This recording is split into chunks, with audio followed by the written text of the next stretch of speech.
Calling the HHS-CPN calendar, 9 a.m. Joining me today is my co-chair, Senator Keohokalole, my vice chair, Senator McKelvey, and I also see Senator Lamasau. This meeting is being streamed live on YouTube. In the unlikely event that we must abruptly end this hearing due to technical difficulties, the committee will reconvene to discuss any outstanding business at 1 p.m. Monday, February 9th in room 225, and a public notice will be posted on the legislator's website. To facilitate this hearing in a timely manner, we will be enforcing my 1-minute limit on testimony. I will be reading a list of individuals who submitted written testimony for each measure. We apologize if the closed captioning does not accurately transcribe the names. If you're interested in reviewing the written testimony, please go to the legislator's website. You will find the link on the status page for the measure. We appreciate your understanding and remind you that the committee does have your testimony, that we reviewed it, so I encourage you to use your time to either add additional comments or you can stand on your written testimony. First up, SB 2175, relating to disposable electronic smoking devices. And first up, Department of Health. I see Lola. Come on up. Good morning. Good morning. Thank you, Chairs Keohokalole and San Bonaventura and members of the committee for hearing this bill. The Department of Health offers comments on SB 2175. As you know, we do want youth to have the best health possible. And so that means that having policies in place that also protects the environment for them. We know that disposable e-cigarettes contain both lithium and nicotine, both cataloged as hazardous waste. Unfortunately, in the way HB 2175 is located in Chapter 339 in our statutes, it is under litter control, which is really referring to post-consumables. And so in terms of restricting the sale of these products as litter, it's not a really good fit. So we are recommending, though, there's a measure that is following this bill that we would recommend. We do appreciate the intent. Thank you. Thank you very much. Next, we have COPD Coalition, Valerie Chang in support. Mike Wen of Aloha Care in support. Mike Wen, are you present on Zoom? Not present on Zoom, Chair. Okay, next up, we have Kevin Ramirez, Hawaii Public Health Institute in support. Come on up. And I don't know whether or not you have a timer there, but you do have 1 minute because I didn't see it. Go ahead. Thank you. Aloha Chairs, Vice Chairs, members of the committee, Nate Hicks, Hawaii Public Health Institute. Very excited to be able to testify in strong support of this bill. We're creating a ridiculous amount of trash just because of all these disposable products. They're creating a lot of toxic chemicals, plastic waste, lithium-ion batteries that are catching fire and H-power. This is an easy fix to make sure that we keep these products out of our society, so really appreciate the support. We are asking for a few amendments to remove some of the exemptions that are included in this bill while also tightening up the definition of disposable to make it in not refillable or not rechargeable or intended to be disposed rather than an and for all three. Mahalo and appreciate the time and support for this bill. Thank you very much, Nate Hicks. Coalition for Tobacco-Free Hawaii in support. Is there, I see somebody here. Are you for Coalition? Okay, please identify yourself. You have 1 minute. Aloha, Chair Bonaventura and Keohokalole and members of the committee. I'm speaking on behalf of the Youth Council for Coalition for Tobacco-Free Hawaii, and I am a senior at H.B. Baldwin High School on the island of Maui. Thank you for the opportunity to testify in strong support of SB 2175. Okay, thank you very much. Next, we have UH Student Health Advisory Council, University of Hawaii at Manoa in support. Michael Paul, Hawaii Health and Harm Reduction Center in support. Don Wiseman in support. Don Wiseman, are you present on Zoom? I am. Please proceed. You have 1 minute. Yeah, I'm just want to testify in support of this bill. I do recommend the similar changes to what the Coalition for Tobacco-Free Hawaii has recommended. It helped clean up the language. I just want to point out that disposable e-cigarettes have quickly become one of the most popular illegal nicotine devices used by our keiki and young people, and it serves as a way to hook them at early ages on nicotine, which can lead to their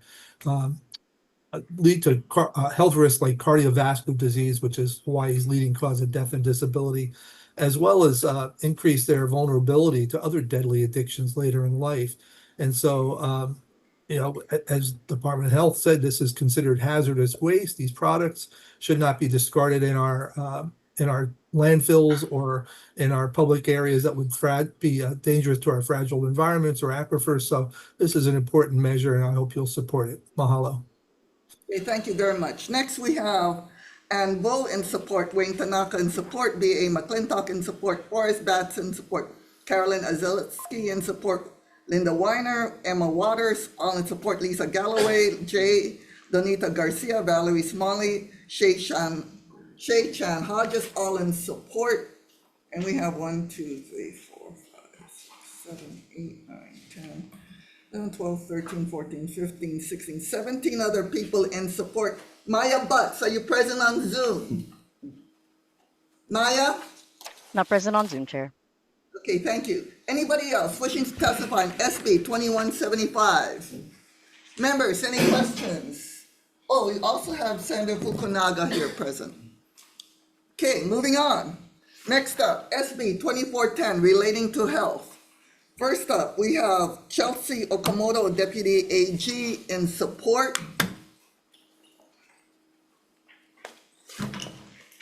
Morning, chairs, vice chairs, members of the committee. My name is Chelsea Okamoto. I am the unit supervisor for the Tobacco Enforcement Unit. Thank you for this time to testify.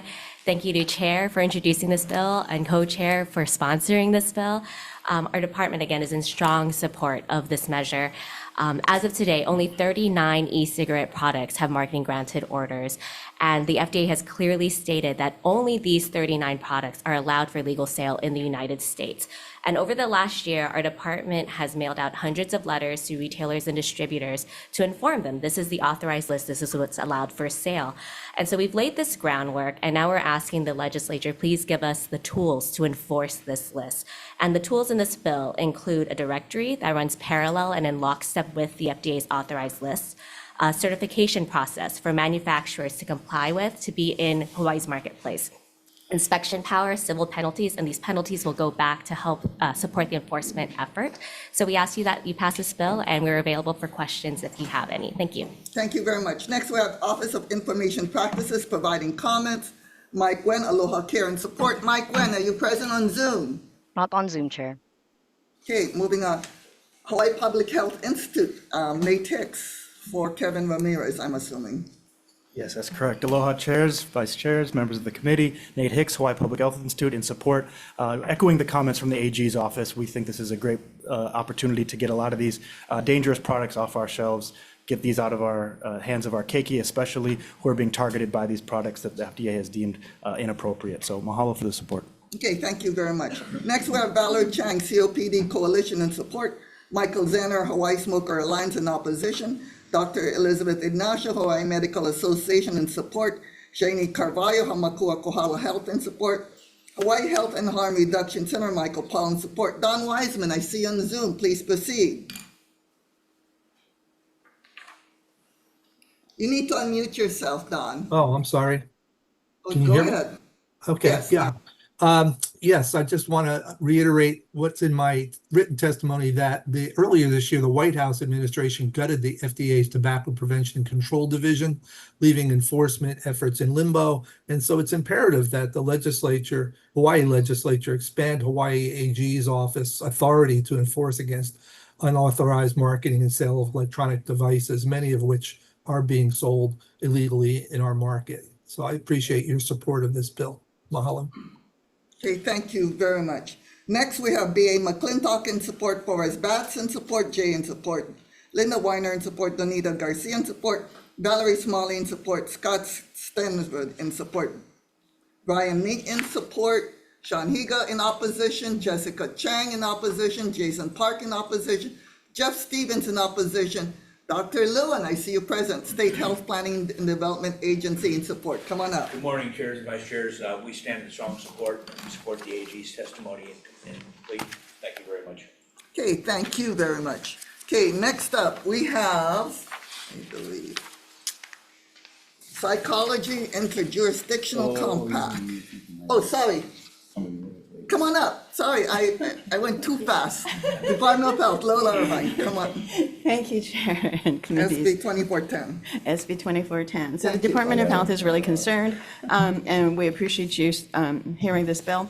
And thank you very much for previously passing the tax on e-cigarettes. What's happened is, while there are 39 authorized products by the FDA, over 6,800 products remain on the market that are illegal. I recently found a disposable e-cigarette that has 50,000 puffs that is equivalent to 250 cigarettes. And so 28% of our high school students say they have tried it, 17%, that's 1 out of 6 of our middle school students said they have tried e-cigarettes. And so we thank you for this bill. This would provide then the authority for the attorney generals that they cannot have right now without this. So thank you. Okay, thank you very much. Anybody else wishing to testify on SB 2410? Members, any questions? Okay, now seeing none, moving on. SB 2080 relating to psychology interjurisdictional compact. First up, we have Tommy Johnson, Department of Corrections and Rehabilitation and Support. I am not Tommy Johnson. No. My Please name proceed. is Dr. Erin Wilkinson. I'm the clinical psychologist and the mental health branch administrator for DCR. We stand by our testimony, written testimony. I would like to highlight a few items. Currently, we have 23 psychology positions, 19 of which are empty, 4 of which are filled, 2 of which are licensed. We have 8 facilities across the state. Adopting this jurisdictional compact would allow us to access needed mental health care for a disproportionate number of residents in DCR facilities. I would also like to highlight that forensic psychology is absolutely needed across the state, and that many of our DCR residents are awaiting 704 evaluations. Without these, they cannot move forward in the process, the jurisdictional process, or their mental health care. Adopting this would allow that cross-reference with Thank our you very psychologists. much. Thank you. Appreciate it. Okay, Dr. Lewins, SHPTA and support, come on up. Thank you. We would echo those comments. We think this is true for the larger population. We have a shortage of mental health providers in general. This will help us address that need and regulate it so that it's run. So thank you for supporting. Thank you very much. Christopher Fernandez, DCCA, Board of Psychology, providing comments? Board of Psychologists and on the written testimony, they meeting right now To discuss this. Okay, thank you very much.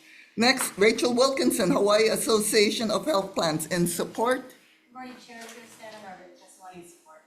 Okay, thank you very much. Ted Kapalas, Grassroots Institute of Hawaii, in support. West Virginia University, Alicia Clemens, providing comments. Randy Perra, HGA, in opposition. Anybody else wishing to testify on SB 2080? Members, any questions? Okay. Jack Lewin, I have a question. Okay, so we've only just started the interstate compact for physicians. Okay, so what I'm hearing from my colleagues, their concerns regarding interstate jurisdictional compacts is that we're gonna end up actually losing more than we are gonna be gaining. What is your position regarding that? We disagree with that. We think this will actually help us organize this and manage it in a quality fashion. So we believe, Senator, that this is going to be a positive step. There may be some initial issues in terms of implementing it, but we think it's going to come out to be a positive thing. Okay, so because we don't want to exacerbate the shortage, right? That's right. Okay, thank you very much. Okay, Senator Fukunaga, please proceed. Is the number of psychologists disproportionately greater on, the lack of, on the neighbor islands? Absolutely. The shortage is greater on the neighbor islands and in our rural areas. We need more behavioral health specialists, psychiatrists, psychologists across the whole spectrum, social workers in general. And hopefully our efforts with the loan forgiveness and some of those efforts will pay off in the long term, but for now, we are very short. Okay, thank you. Okay, Senator McKelvey, sorry. And then, Did you look at the Board of Psychology's testimony at all?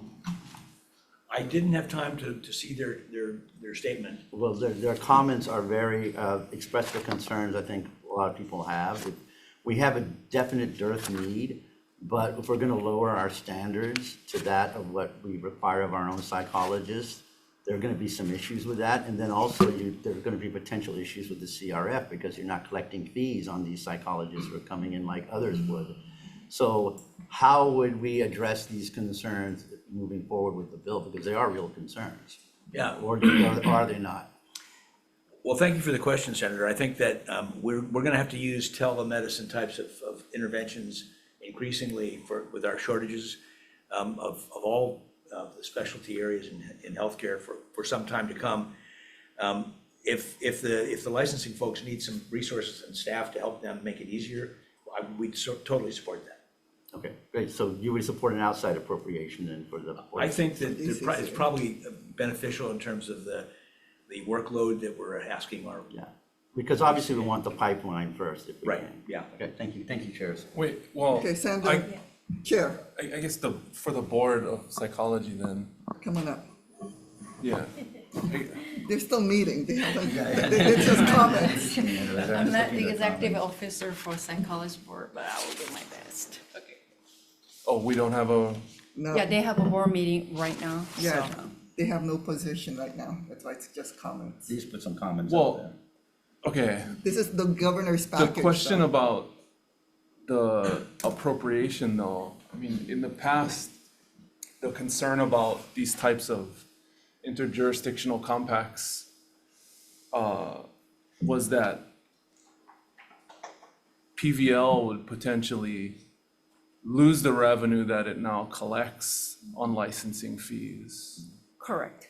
Okay, so where are we gonna get the money from to accommodate Senator McKelvey and Shipta's comment there if we're likely going to lose licensing revenue by entering into the compact? Well, that's a good question to ask to above me. And at the same time, we're only thinking about bringing in.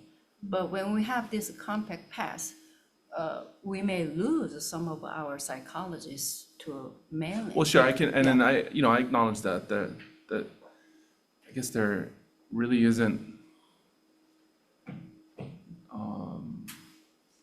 anyone from the psychology community to testify on this measure either way, Yeah. which makes it a little bit challenging. Except for the DCR, Yeah, but she's a, speaking with she's an DCR, MD, not as yeah. a psychologist. Yeah. So you can't. Yeah. Well, I guess, yeah, maybe. Why don't you come on yeah, up? You're free. She's Yeah. chomping at the bit, she wants to respond. Oh, by the way, we do have Senator Awa also present. Yeah.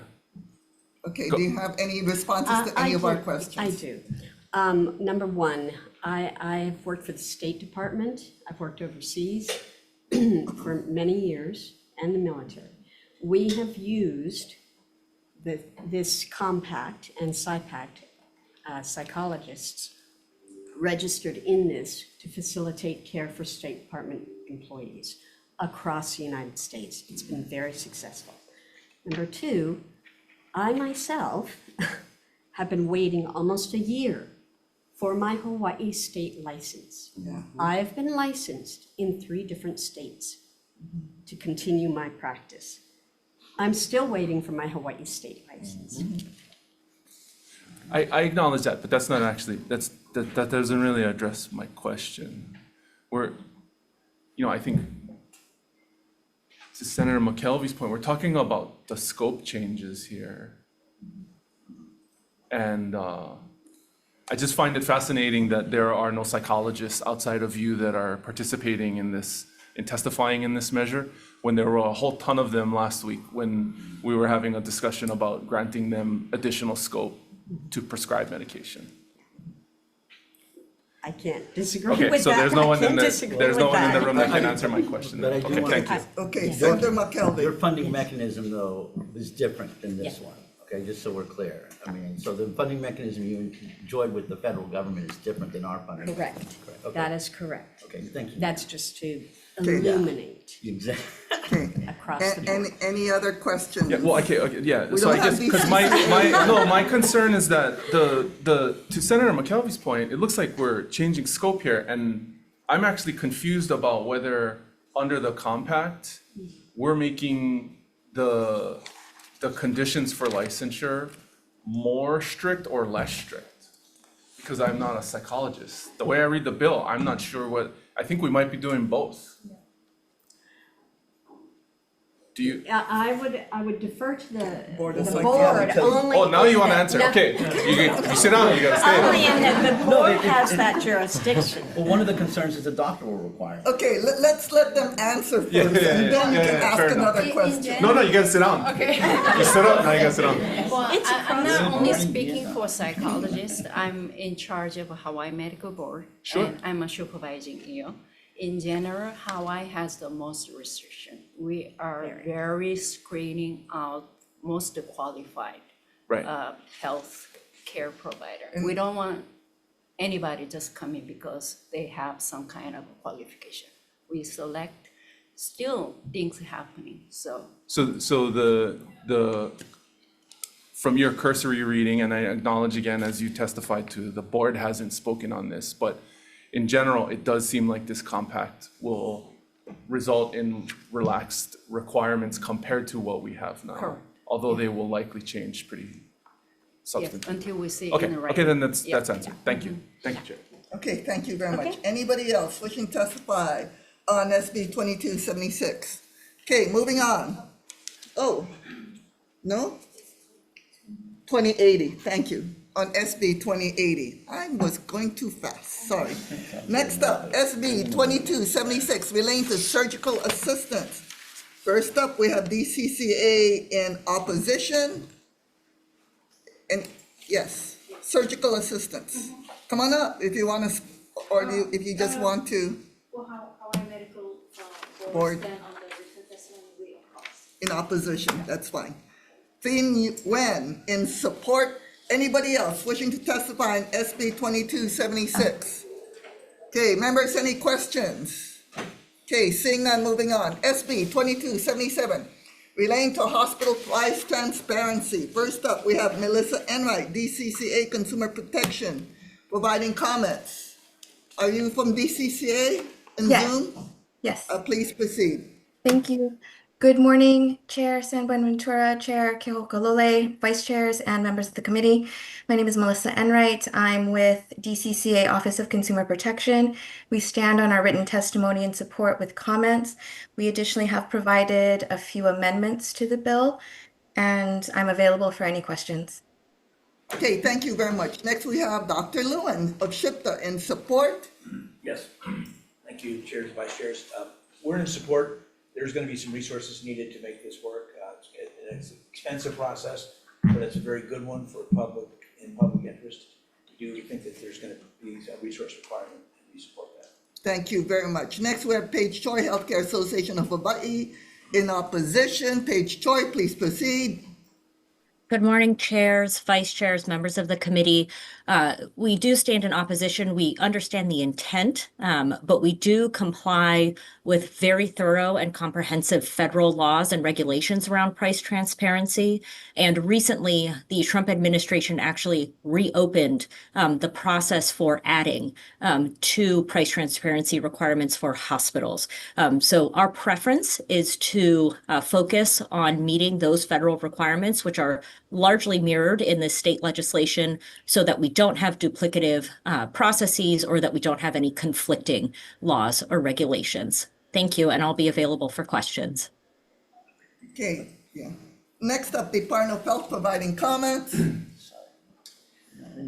Good morning, chairs and vice chairs. Lauren Kim, Department of Health. We're submitting comments offering an alternative that mirrors the managed care industry's requirement to contract with external review organizations. So that is also a federal law requiring managed care plans to have an appeal process for insurance determinations, and we think that's a good model for this. As Dr. Lewin stated, this would require significant FTE and appropriation to acquire the expertise and the enforcement mechanisms and requiring public reporting and contracting with external patient ombudsman type of entities will be more efficacious, more expeditious, and less expensive. So thank you, and I'm available for questions. Okay, thank you very much. Next, we have Santangelo, patient rights advocate and support. Steve Fenberg, Silver Plume Strategies and Support. Are you Steve Fenberg on Zoom? I am. Yep. Okay, please proceed. Well, thank you, Madam Chair and members of the committee. My name is Steve Fenberg, and I'm here to support SB 2277. I've submitted written testimony with more details, but I just wanted to highlight a couple of items. This is a policy that has passed in several states, and the purpose of the bill is to create a more functioning market in the healthcare sector. The bill ensures that the Department of Health can monitor and enforce federal requirements that hospitals are already required to do, and gives consumers a path of recourse if the hospital isn't in compliance. Just to reiterate, this bill does not require hospitals to do anything they aren't already obligated to do, and it references the federal requirements as previously referred to. It doesn't reiterate them, meaning if the federal requirements change, it automatically will change in Hawaii. So nothing additional will be required. I do just want to close and say that I think policies can always be improved with stakeholder engagement, and if anybody from the hospital industry or the regulators want to chat about potential amendments to improve the policy, I would be more than happy to do that. Thank you. Thank you. Next, we have Marnie Carey, Power to the Patients in Support. Marnie, is that you on Zoom? Hello. Good morning, Madam Chair and committee members. Yes, I'm Marnie Carey. I'm president of Power to the Patients, an advocacy group working to make sure all patients here in Hawaii and beyond realize their right to know the price of their health care. Healthcare is unaffordable in this country because hospitals have been able to keep their prices hidden. As a result, over 100 million Americans are in medical debt, and it's the leading cause of bankruptcy. Nearly 1 in 3 Americans don't go to get the medical care they need because they're afraid of the unknown cost. This bill would put an end to opaque billing practices. For patients, being able to see upfront prices can mean the difference between paying $300 for an MRI or $3,000. Our researchers have shown that prices can vary as much as 10 times for the same procedure in one hospital and as much as 30 times among hospitals. So that would change with this law. I recently talked to a young woman this week who, because she received a $1,000 bill for an ultrasound and then realized she could have gotten it down the street for $185. That means a difference in groceries and gas for her family. When patients can see prices up front, they can shop, compare, and choose value. Thank you. Thank you very much. Next, we have Patrick Neville in support. Patrick, are you present on Zoom?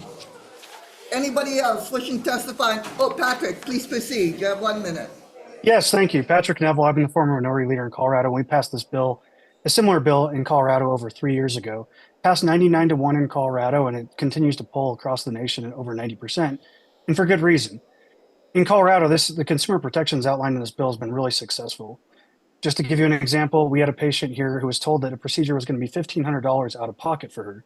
Later, when she was billed over $70,000, prior to her getting sent to collection, she was able to use this bill, go back to the hospital. The hospital came back and admitted that it was a billing error and charged her the $1,500. So that's the practical application for an actual consumer. But in Colorado, we've had the highest compliance rates in the nation. This has led to a lot of tech aggregators coming in and developing tools, allowing patients to easily shop and also businesses to give incentives for their employees to shop. And so in Colorado, it has been a success. We heard a lot of doom and gloom stories that would happen if this bill passed. None of those have came true, and it's been successful. Okay, thank you very much. Anybody else wishing to testify on SB 2277? Members, any questions? Okay, seeing none, moving on.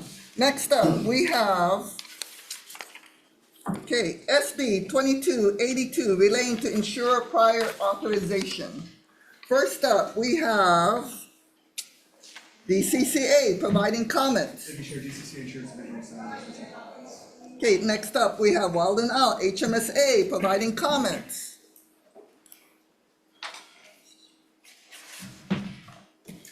Morning, Chair San Buenaventura, Chair Kilkalole, Vice Chair McKelvey, Vice Chair Excuse me, Fukunaga. do we have his mic on, or you got to talk louder, Walden? Or go right into the mic? Yeah. No, I'm joking.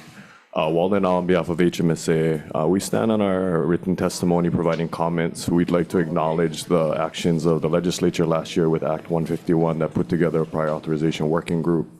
We believe that there's a lot of positive things coming out of it. I do not believe the actual final report has been submitted yet, so we would respectfully ask that this measure maybe be put on the side in hopes of seeing what comes out of the working group. HMSA is actively updating our PA processes to fall in line with 2027 federal regulations as well. Thank you for the time. Okay, thank you very much. Next, we have Hawaii Medical Association providing comments. Next, we have Dr. Miskovich in opposition. And Dr. Lewin, next, SHPTA in support. Please come on up. Chairs, vice chairs, members, we think this is a novel idea, but we'd have to defer to the Department of Commerce and Consumer Affairs and the Insurance Division in terms of the resources involved with it. Certainly, prior authorization is a nemesis for the provider community and for patients. We are working on it with the prior authorization working group that came out of last year's legislature. It's going to take us a year or two to really get the progress we need there through that group, but we think it's going to work. We'd have no opposition to this whatsoever. It's just a resource issue for DCCA. Thank you. Okay, thank you very much. Next, we have Corinne Solomon providing comments. Anybody else wishing to testify on SB 2282? Members, any questions? Okay, seeing none, moving on. SB 2413 relating to medical cannabis. I see OMCCR here. The Department of Health in support, come on up. Well, Chair, Vice Chairs, and members of the committee, Andrew Goff, the Office of Medical Cannabis. We are in support of this bill. This has been a gap in patient access for some time now. Patients can grow up to 10 plants, but don't have a reliable access point to purchase seeds. We started doing an education series on Know Before You Grow for patients so that they know how to grow safely. The obvious question everyone starts with is, where do I get seeds? So this will help close that gap in access and support the program. Thank you for introducing it.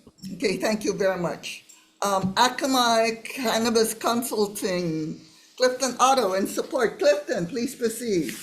Aloha, chairs, vice chairs, members of the committee, Dr. Clifton Otto. Thanks for the opportunity to testify on this bill in support. Just wanted to briefly summarize my testimony.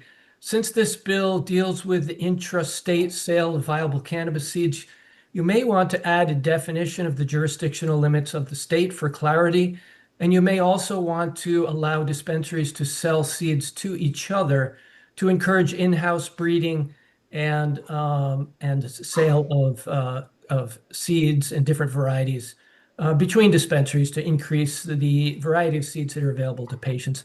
Thank you for the opportunity to testify, and I'll be available for any questions. Okay, thank you very much. Next, we have Courtney Kassir in support, Mark Tamosionas in opposition, Victor Ramos in opposition. Anybody else wishing to testify on SB 2413? Seeing none. Members, any questions? Seeing none. I do have a question. Dr. Otto, are you still present? Yes, I'm here, Chair. Okay, so last session during conference, a couple of provisions were snuck in that potentially caused the governor to potentially veto a cannabis bill. Basically, it dealt with health information, health data information, which was codified and referred to in, SB 2274. Were you aware of that, Clifton? You're talking about last session? Yes. Well, yes, I believe that the governor issued an intent to veto and then reversed his position and approved the bill. So yes, I'm aware of that. And I believe you also have a bill this session in the House, HB 1856, to repeal some of that. Oh, and you also have SB 2274 to repeal some of that language. Okay, Are you in support of us amending this bill to put in those provisions to delete those paragraphs that the governor found to be objectionable? Well, yes, I would be in support of that. I think that would be a great move. Okay, thank you very much. Okay, thank you, Chair. Okay, any other questions? Okay, seeing none, can we move on to decision making? Nope. Okay, short recess for decision making.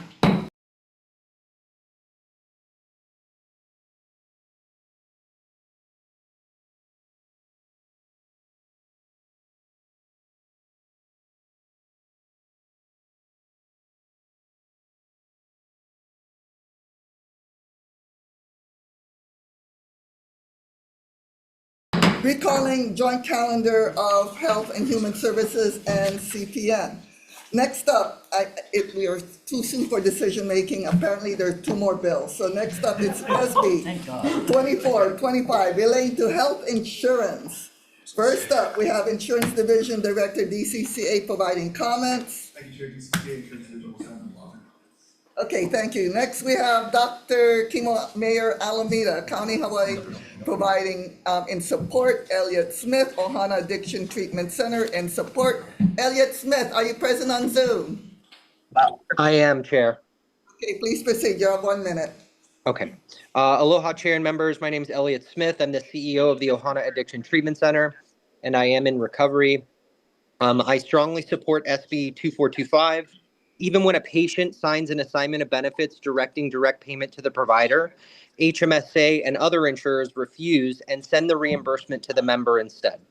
In repeated calls, HMSA representatives have told us they have a standing policy not to honor provider assignment of benefits for direct payment. That means $10,000 to $30,000 checks can hit people weeks after discharge, creating serious relapse risk. It also blocks access because families must front tens of thousands, and in these same cases, HMSA will not provide us an explanation of benefits or basic claim status details and tells us to obtain it from the member. Patients become the payment middleman and providers lack visibility. On fraud, nothing in this bill removes prior authorization, medical necessity review, audits, denials, or recoupment. On network leverage, I ask HMSA to state how many in-network. Thank you. We have your written testimony. Next, we have Hawaii Substance Abuse Coalition, Alan Johnson in support. Brian Baker, Hina Mauka in support. Eric McLaughlin, Intervention 911 in support. Bridget Hetty, Ohana Addiction Treatment Center in support. Walden Au, HMSA, providing comments. Walden, come on up. You sure you don't want to DM first? Okay, please, come on up. Chairs, vice chairs, Walden on behalf of HMSA, just stand on our written testimony providing comments. We strongly support the efforts to expand access to substance use disorder treatment. But as the bill is currently drafted, it appears to be almost an any willing provider and allowing for non-participating providers. We have these types of agreements with providers and enter into these agreements to raise patient safety issues as well as long-term affordability. So when these non-par providers are seeking direct payments to themselves, it almost creates that, again, that any willing provider type situation. We have seen across the country huge amounts of fraud in the substance use disorder space, especially when money is paid directly to these providers. So the same types of problems that the advocates of the bill are raising, we feel like this is another problem that is being raised to potentially try and solve it. Thank you. Okay, thank you very much. Next, we have Joseph DeBasto in support. Joseph, are you present? Okay, moving on. Michael McGrath in support. Ken Lake Clayton in support. Dr. Jeff Chester in support. John McCaffrey in support. Michael Gauthier in support. Jay Searle in support. Gil Keith Agron in support. Our former colleague. Okay, but he's not present. April Moran in support. Scott Schroeder in support. Lee Jason Friend in support. Ken Seeley in support. Anybody else wishing to testify on SB 2425? Members, any questions? Okay, moving on. Next up, we have super long. SB 2491. This is relating to healthcare. First up, we have DCCA Board of Nursing in support. Board of Nursing? Okay, come on up, Amy Chin. Yes, good morning, Okay, chairs, come on up. vice chairs, and members of the committee. My name is Amy Chin, and I am the executive officer for the Board of Nursing. And the board supports this bill, but we stand on our testimony. I can summarize what we wrote. Basically, adopting a consistent definition of qualified healthcare provider tied to existing practice, acts, and rules appropriately recognizes current license types and scopes of practice, reduces unnecessary statutory barriers, and improves access to care without compromising patient safety. Okay, thank you very much. Next, we have Laura Reichert, Hawaii State Center for Nursing in support. Come on up. Aloha kakahiaka, chairs, vice chairs, members of the committees. Thank you so much for hearing this measure, and it's a very large one. As you know, we've spent many years in an interprofessional group reviewing these statutes and the surrounding statutes around them to understand the context. And we also have reviewed the testimony provided by the others with amendments. I want to thank them as well for their review and commentary. I want to give one clarification from my testimony, and I apologize for my typo. I wrote section 282, and it should read section 182 for one of my recommended amendments. The page numbers and the line numbers are correct, but it should read 182. With that, I do stand in strong support. I also want to thank the House and Senate for initially recommending this initiative. It's been a pleasure to do this work. Thank you. Thank you very much. Okay, next we have Department of Health in support.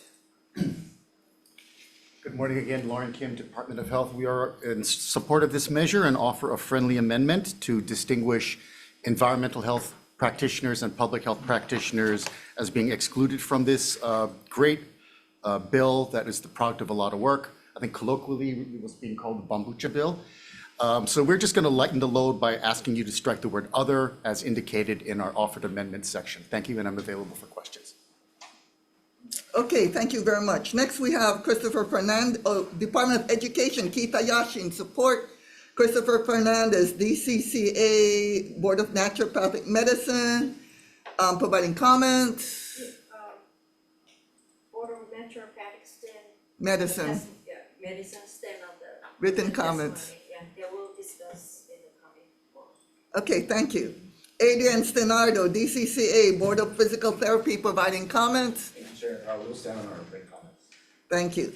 Brian Blair Goto of Attorney General's Office, providing comments. Good morning, chairs, vice chairs, members of the committees. Blair Goto, Deputy Attorney General. Basically, to prevent the definition of qualified healthcare provider from being too restrictive, the Department of the Attorney General recommends amending that definition on page 4, lines 6 and 7, as indicated on page 2 of our testimony, and I am available for questions.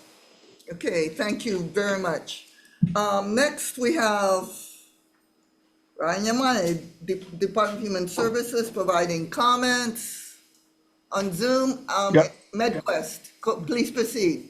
Good morning, chairs, vice chairs, members of the committee. My name is Eric Nucci, Finance Officer for the MedQuest Division, representing the Department of Human Services, and we stand on our written testimony.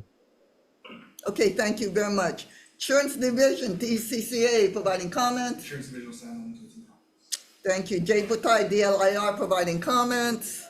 Okay, Annette Mana, Hawaii affiliate of American College of Midwives in support. Hawaii Association of Professional Nurses in support. Alex Lichten, Hawaii Psychological Association in support. Dr. Carla, Hawaii Academy of Family Physicians in support.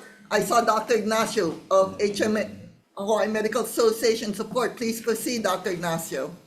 Aloha, good morning, chairs, members of the committee. Dr. Elizabeth Ignacio, Maui physician for Hawaii Medical Association, HMA. Thank you for hearing this bill. HMA strongly supports this measure. We're grateful for the hard work of the Hawaii State Center for Nursing and the coordination of substantial contributions from our nurses, APRNs, PAs, pharmacy, and psychology colleagues. This measure aligns language for licensed healthcare professionals. Thank you, chairs, available for comment or question. Thank you very much. Next, Hawaii Association of Nurse Anesthesiology, providing comments. James Malizowski. It's a complex name, sorry about that. Yeah, it's Good worse morning, than Chair, mine. Vice Chairs. I can relate. My name is Jim Malizowski. I'm president of Hawai'i Association of Nurse Anesthesiology, and I'm standing on our testimony and providing comment. We actually appreciate the intent of the bill.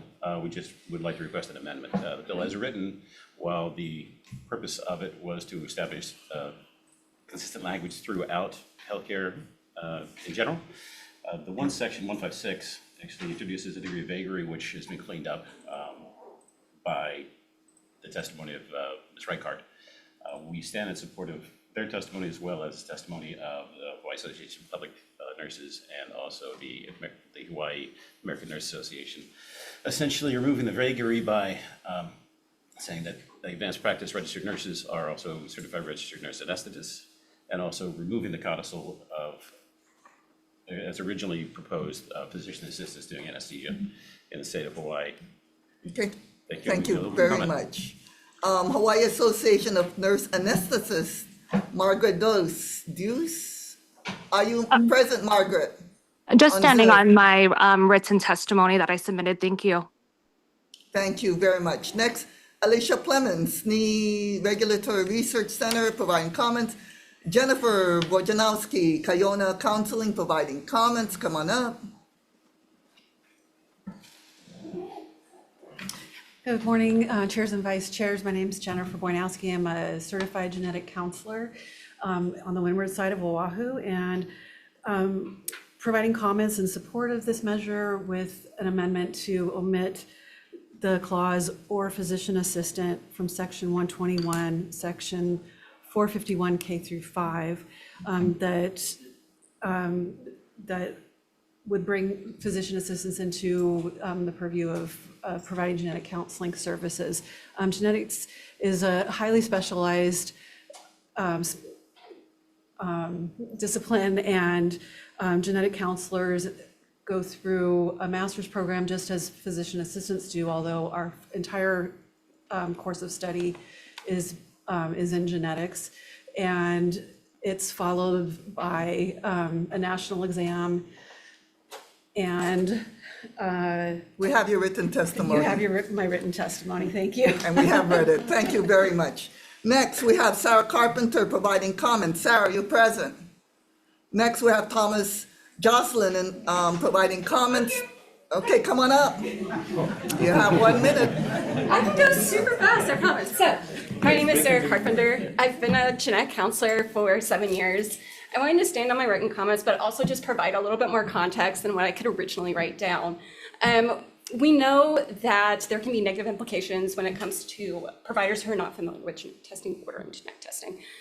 I think some examples that didn't quite make it into my written testimony that I really wanted to talk about is some of these negative impacts when the wrong test is ordered.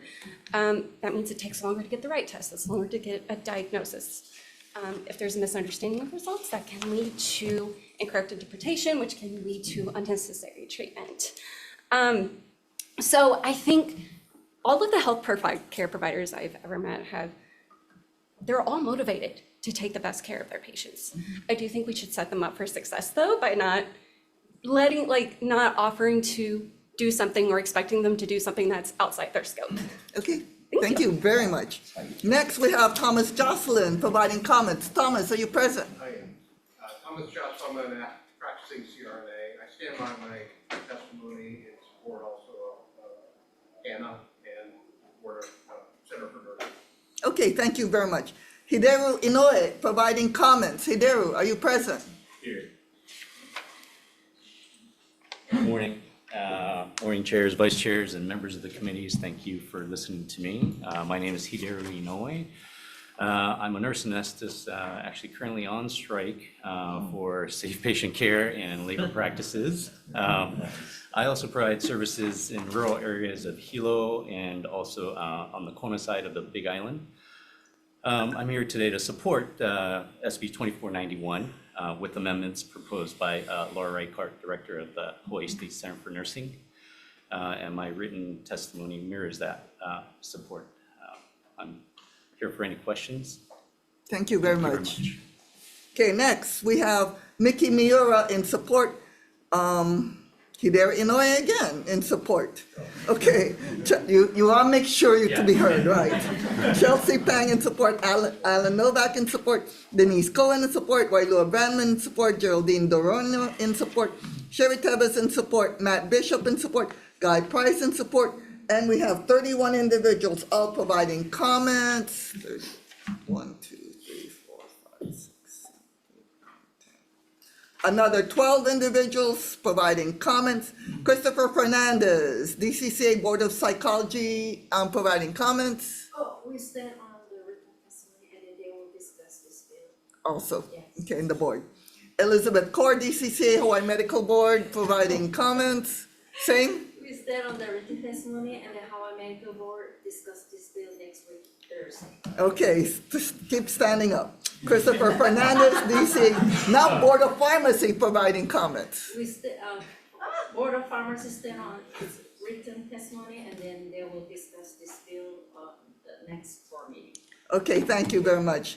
University of Hawaii, Ray Matsumoto in support, Corey Sanders, Hawaii Pharmacists Association in support, Kaylin Keeley, Hawaii Association Nurse Practitioners in support, Leo Candia Conlon, Hawaii Academy of Physician Assistants in support, Jason Celestino providing comments, Joanne Ewing is providing comments, Nicole Young in support, Natalie Welch providing comments, Gabriel Wright providing comments. Anybody else wishing to testify in SB 2491?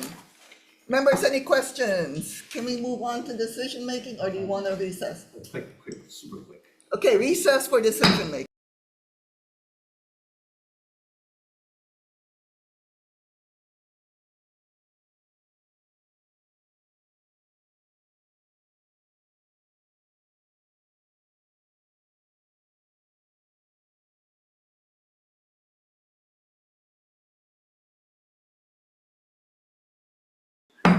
Calling on SB for decision making on HHS-CPN. First up, SB 2175. Chair's recommendation is to pass with technical and non-substantive amendments needed for clarity and consistency. Any comments, questions, concerns? Pass with amendments. Seeing none, Vice Chair for the vote. Okay, for the vote, 2175 passed with amendments, noting that everyone is here except for Senator Favela. Are there any noes or WRs? Seeing none, your recommendation has been adopted. CPN, same recommendation. Chair votes aye. Thank you. Vice Chair also votes aye. Senator McKelvey? Yes. Senator Lamosal? Yes. Senator Awa? Aye. Your recommendation is adopted. Okay, thank you very much. Next, we have SB 2410. We're gonna pass this with a defective date because of the WAM. It still needs to go through WAM, so pass with amendments. Any comments, questions, concerns, only with a defective date of January 30th, 2050. Okay, recommendation 2410 is the Senate Draft 1, noting the excuse of Senator Favela. Any WRs or no? Seeing none, recommendation's been adopted. Okay, CPN, same recommendation. Chair votes aye. Thank you. For the members present, are there any with reservations or objections? Seeing none, recommendation is adopted. Okay, for SB 2080, I'd like to note that this is a governor's bill. We're gonna pass this with just a defective date of January 30th, 2050. We're gonna note that the effective implementation is already a year later on. You know what, we'll make it a 2-year implementation date. So 2 years from the date of effect. Date of implementation will be 2 years from the date of effective date to allow for DCCA and for the various boards to provide comments, other than comments, okay? Any comments, questions, concerns? Pass with amendments. Okay. 2-year runway to the effective date of January 30th, 2050. Appreciate it. Know it's a work in progress. Still have concerns. We'll be going WR for now. That's fine. Okay. Noting my WR, is there anybody else in the committee and the excuse of Senator Favela? Is there anybody else in the committee wishing to vote no or WR? Seeing none, recommendation has been adopted. CPN, same recommendation. Chair votes aye. Thank you. Of the CPN members present, any voting with reservations or objections other than No. Senator McKelvey? No, and if I can comment a quick one, Certainly. just in general, I understand it's hard to get the licenses here, but we don't support making compacts to bring in people from outside of Hawaii when we want local jobs. Thank you. So noted. Okay, your recommendation is adopted. So for SB 2276, Medical Board is against this, I think. Recommendation is to defer it. So we're gonna move on to SB, CPN, same recommendation, defer Thank you. indefinitely. defer indefinitely. So for SB 2277, relating to hospital price transparency, Chair's recommendation is to pass this with number of amendments. We're gonna accept DCCA's suggested amendments by deleting existing language at page 17, lines 1, 2, 3, and replace it with any violation of this section shall be deemed an unfair or deceptive act or practice in violation of Chapter 480. On page 13, we're going to insert language clarifying which agencies may bring an action to collect civil penalties. And we're going to insert a new section to read as follows: remedies for under Chapter 321. Remedies are not exclusive. The remedies provided for this chapter are in addition to and not exclusive of any other remedies provided by law. Technical, non-substantive amendments need for clarity and consistency. We're also going to put a defective date of January 30, 2050 to continue further discussion. Any comments, questions, concerns? Seeing none, Vice Chair for the vote. Okay, a recommendation on 2277 is a raft of amendments as a Senate Draft 1, noting the excuse of Senator Favela. Are there any WRs or no's? Seeing none, recommendations adopted. CPN, same recommendation, chair votes aye. Thank you. Of the CPN members present, any voting with reservations or objections? Seeing none, measure is adopted. Thank you. For SB 2282, we're going to defer that indefinitely. Nobody seems to like it. Thank you. I liked it. So, any other? CPN, same recommendation. Okay, thank you. So for SB 2413, Chair's recommendation is to pass with amendments. We're gonna insert as part 2 the language from SB 2274 and add technical non-substantive amendments need for clarity and consistency. We're also gonna put a defective date of January 30, 2050. Any comments, questions, concerns? Seeing none, Vice Chair for the vote, pass with amendments. Okay, 2413 is a Senate Draft 1, noting the excuse of Senator Favela. Any WRs or no's for the Health Committee? Seeing none, recommendations adopted. CPN, same recommendation, chair votes aye. Of the CPN members present, any voting with reservations or objections? Hearing none, measure is adopted. Thank you. So for SB 2425, Chair's recommendation is to pass this with amendments. We're gonna delete, we understand HMSA's concerns about being part of about the contractual requirements, which normally would bring costs down. However, because of the substantial need for substance abuse treatment, we're gonna be passing this with amendments. We're gonna delete subsections D and E, amend subsection I by removing the phrase that are not subject to state licensure. We're gonna still require those receiving the monies to be state licensed. We're gonna add in also the effective date of January 30, 2050 to make sure that the conversation continues. Any comments, questions, concerns? Seeing none. I'd just like to note, Chair, thank you for your work on this. I appreciate the concern of the insurers, but I think a situation where you have someone in dire need of substance abuse treatment being sent possession of a potentially 5-figure check to be dedicated to their own treatment is not an ideal situation, and we need to clean that up. Thank you, Chair. Yeah, thank you.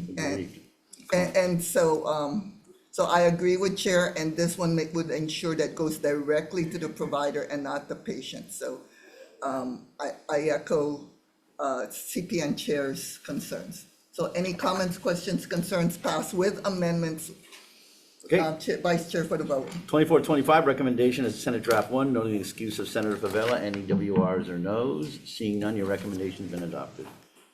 CPN, same recommendation. Chair votes aye. Thank you. Of the CPN members present, any voting with reservations or objections? Hearing none, recommendation is adopted.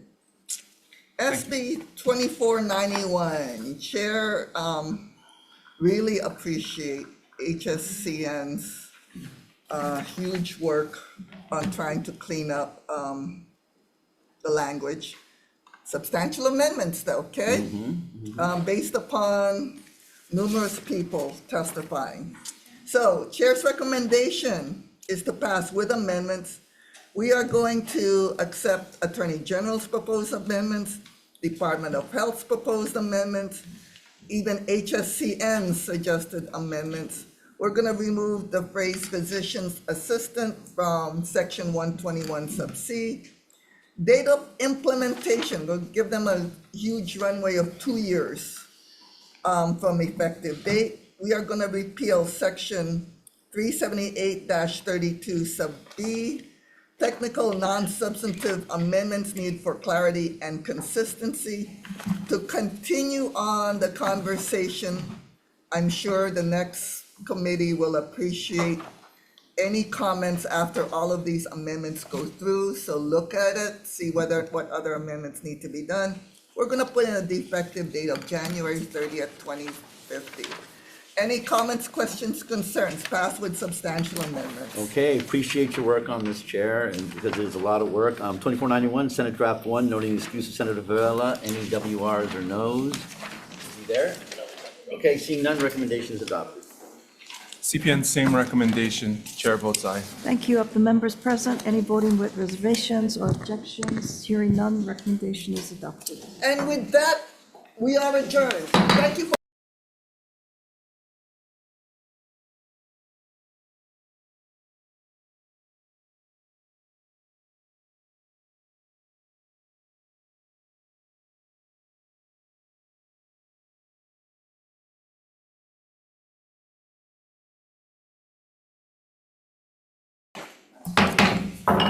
Good morning and welcome. This is our Friday, February 6, 2026, 9:30 a.m. agenda in Conference Room 229 at the Hawaii State Capitol. This is a joint committee agenda between the Senate Committees on Commerce and Consumer Protection and the Committee on Hawaiian Affairs to consider two bills. We have a substantial amount of testimony on these measures. We do enforce a time limit on testimony in this committee, and it's because we have session at 11:30, and if we are not able to make recommendations on these measures, then they get deferred to later, and then nobody gets to see what happened. So unless you go back in, come back later, or you watch on YouTube later, we have provided the testimony to all of the committee members, and it has been made available to the public online this morning. So for the professionals in the room, I highly recommend that you stand on your testimony, particularly if you intend to just read it verbatim at the table, but you can make yourself available for questions.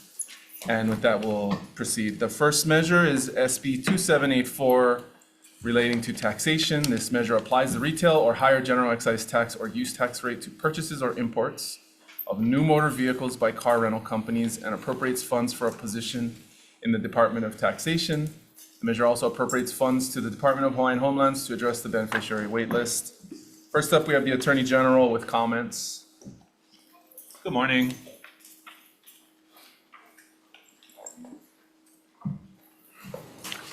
Good morning, chairs, members of the committee. I'm Maya Van Drunen from the Attorney General's office. Our office provided written testimony with comments and recommendations regarding Section 7 of the bill and the single subject requirement of the state constitution. I am available for questions. Thank you very much. Thank you. Next, we have the Department of Taxation with comments. The department stands on its written testimony offering comments. Thank you. Thank you for standing on your testimony. Department of Hawaiian Homelands in support.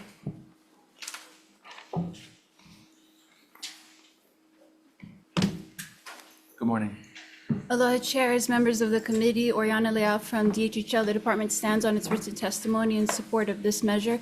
We recognize this legislative proposal as a unique and alternative for funding, not just for the department, but for the state, that does not place a financial burden on residents. I'm available for questions. Thank you. Thank you very much. Hawaii State Teachers Association offering comments. Good morning. Aloha. Good morning, chairs, committee members. Osatui, President of the Hawaii State Teachers Association. We'd like to offer an amendment. We know that the state is desperate for money, and so this is something that we have been working on for many, many months, and we know that others wanted to find ways to maybe utilize this funding source as well. We ask that we completely support the Hawaiian community. In fact, at HSTA, we've established a Hawaiian Education Committee during my presidency because Hawaiian issues matter very much.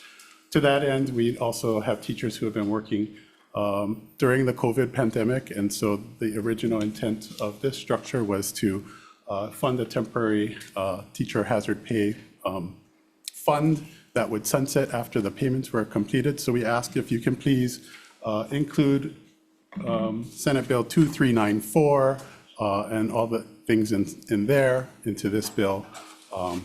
Thank you for your time. Thank you very much. Next, we have Ho'omanapono LLC in support. Hawaiian Council in support.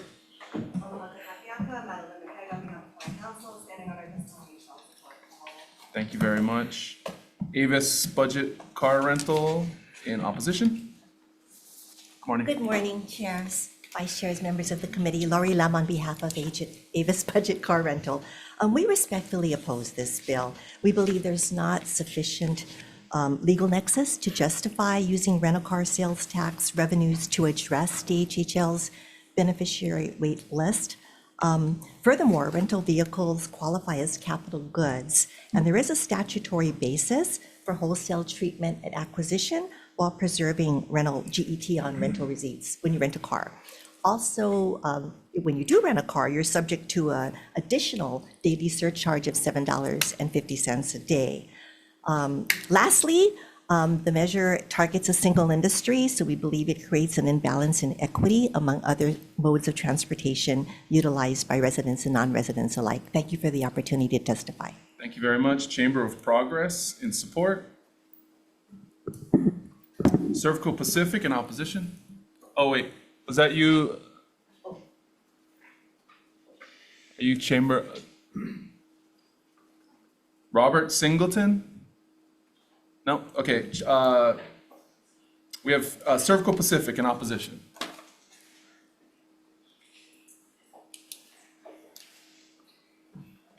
Good morning. Good morning, chairs, vice chairs, and members of the committees. Jolene Garridan Prieto on behalf of Servco.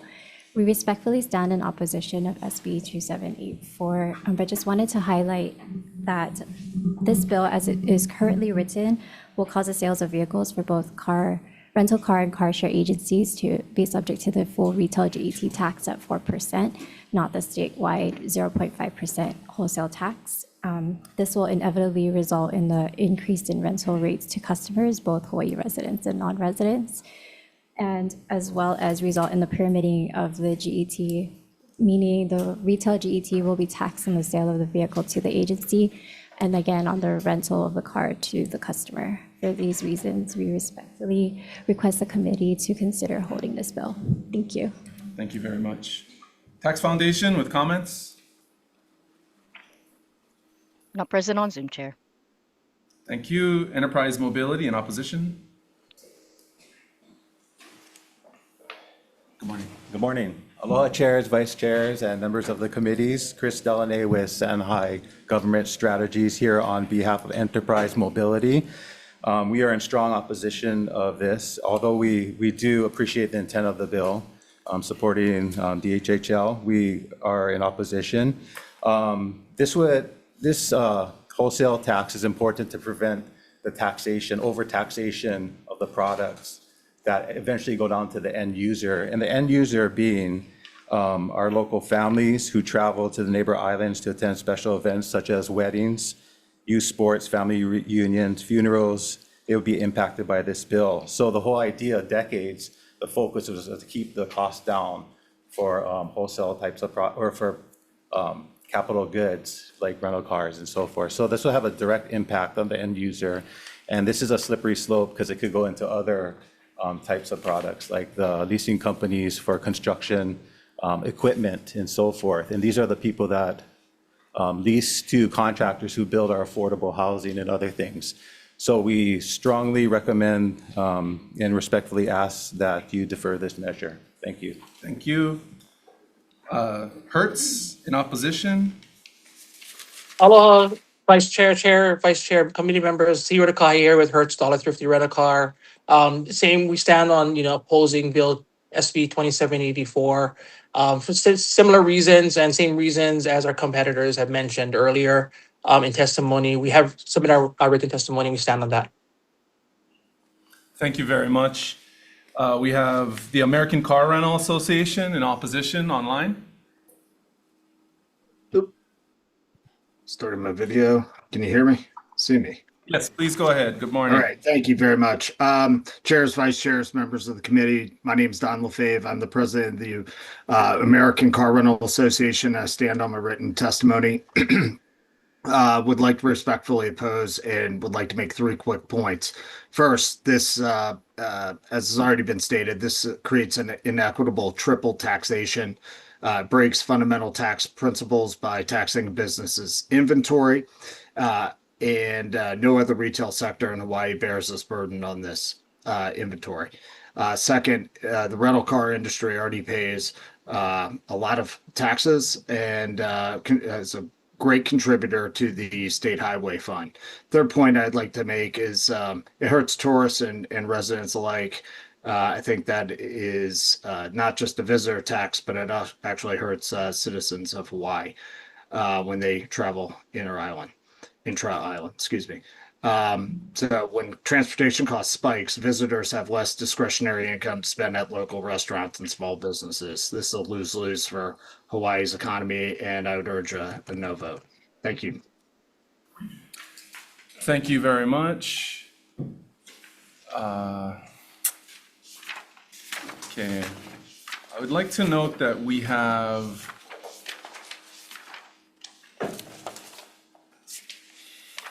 approximately 17 pages of testimony coming from individual members of the Hawaii State Teachers Association with similar comments to Mr. Tui. And in total, 81 individuals and organizations submitting testimony in support, 7 in opposition, and yeah, I think the 17 pages accounts for 67 individuals who submitted testimony with comments. The overwhelming majority were echoing the Hawaii State Teachers Association testimony. Is there anyone else in the room who would like to testify on this measure? Okay, did we miss anyone online? We're still on SB 2784. No, Chair, we are good to go. I'm sorry? Oh, we don't have anyone else online, sorry. Thank you, Kat. Members' questions? Vice Chair. I believe Department of Taxation, Mr. Sugunuma.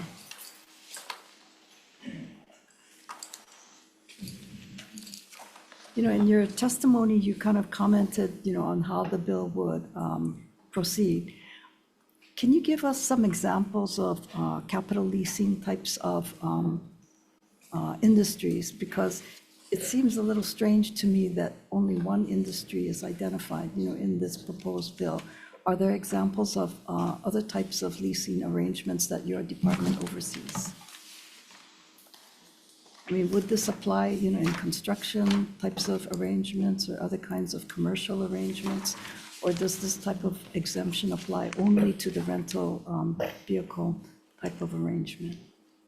Yeah, so the wholesale rate, so the way the bill works is it amends both the GET and use tax law to basically make purchases by these rental car companies of vehicles subject to tax at the highest rate. So they no longer qualify for the lower wholesale rate. I mean, generally speaking, for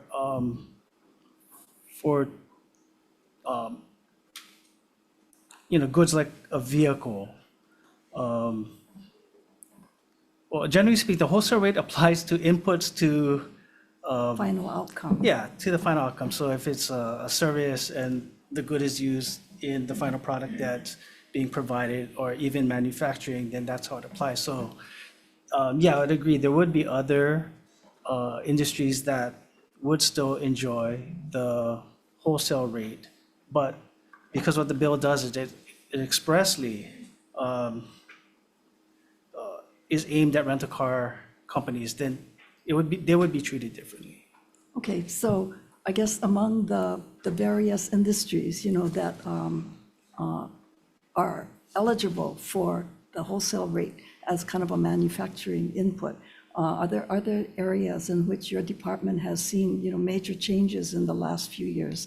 Say, for example, where, something that was taxed at the wholesale rate was subsequently taxed at the retail rate, and whether or not those kinds of changes had an impact on those industries. Yeah, I'm not prepared to give you any examples. I mean, it's something I can look at and I can go back and ask my people for. Okay. The ones that actually do review these things, but Okay. yeah, sorry. Thank you. Can I ask you a follow-up question, maybe a little bit different? So, I guess, the wholesale rate is for inventory. I mean, it's because there's taking in inventory for sale, right? But then these rental cars are depreciated. And so when you have wholesale goods taken in as inventory, and then that inventory is depreciated because they're being used as revenue generating assets, doesn't that create a tax loophole? Does it create a tax loophole? I mean, you're getting the wholesale break on the assumption that you're going to resell at the retail rate, right? That's the pyramiding claim. Yeah.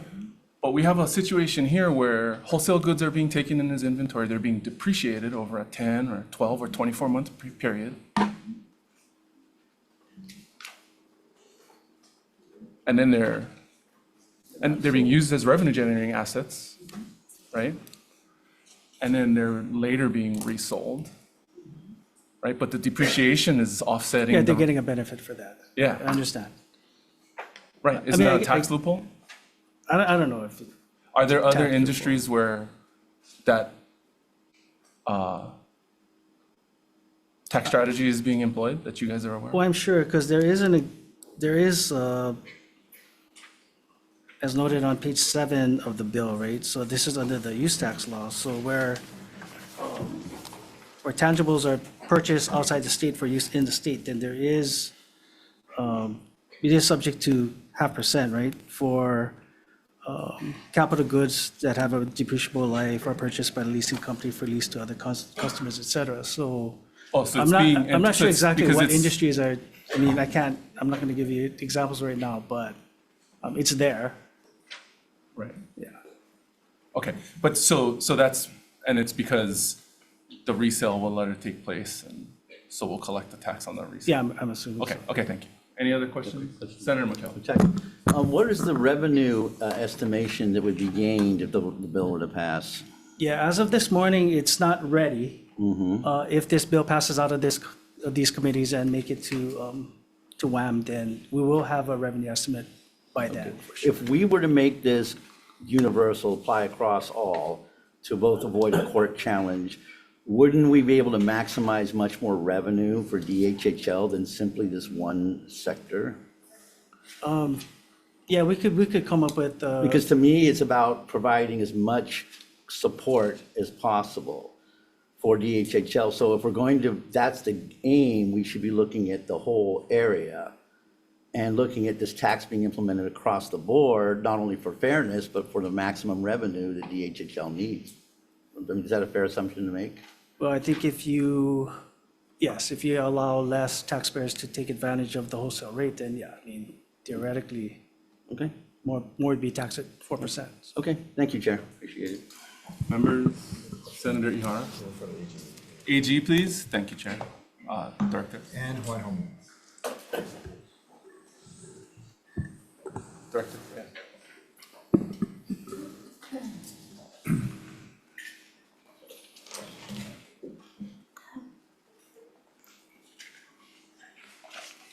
I want to start with a question for the Attorney General's office. Your testimony, you pointed out it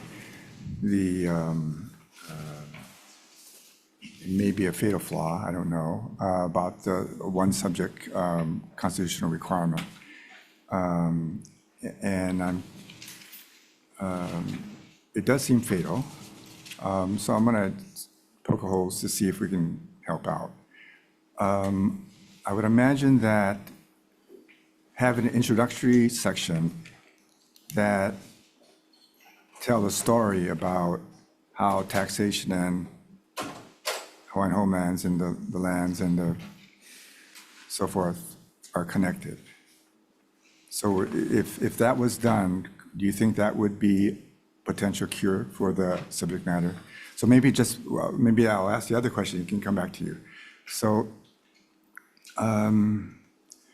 were vehicular type of imports from outside of the Kingdom of Hawaii were ever taxed at the rate that we're talking about now? Are you familiar? Do we have any history? Because that would be one, how the kingdom's taxation and how the interpreted taxation may be a way to provide a narrative that explains why this particular tax and the appropriation fit together. And it may not, but if not, then it may have some constitutional problems. But I'm wanting to just do a little excursion, just in case there's. You're talking about from a historical Yes, perspective, yes, whether the yes. Kingdom of Hawaii used to do Yes, this yes, taxation set yes. aside for homesteading? No. Okay. All right. Then I don't have a question for the Attorney General. Thank you. I have a follow-up for the Attorney General.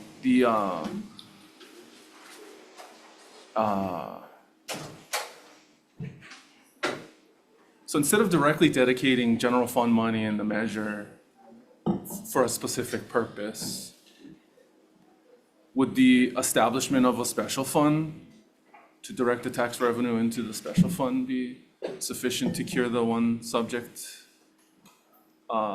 issue? So it's a little beyond what the recommendations we made in our testimony were. So I can take the question over and discuss it and get back to you in terms of whether the special fund.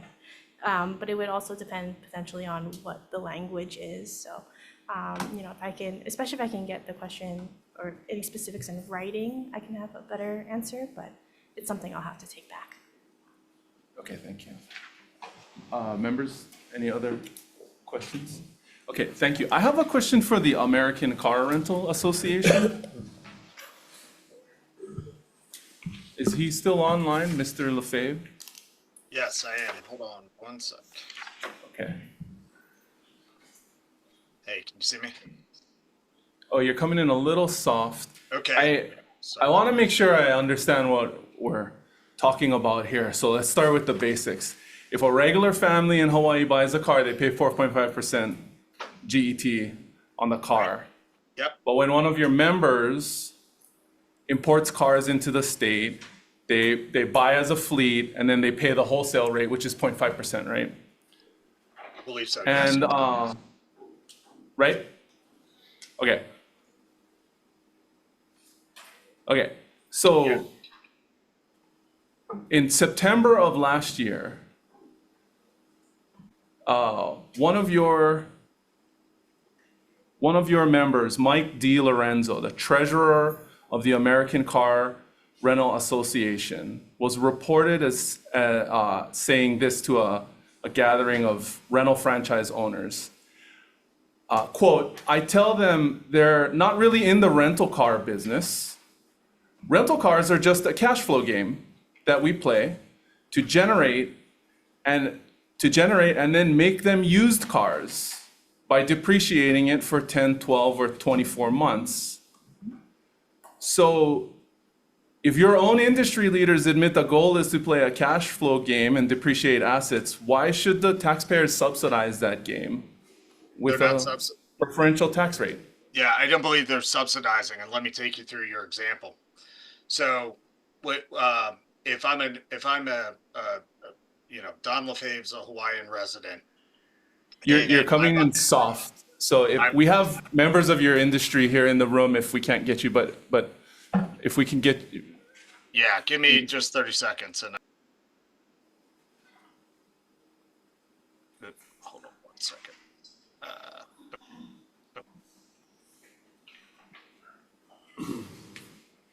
That should be coming in a little better. So what I would say about that is, You know what? We have Enterprise in the room. Why don't we have Enterprise come up?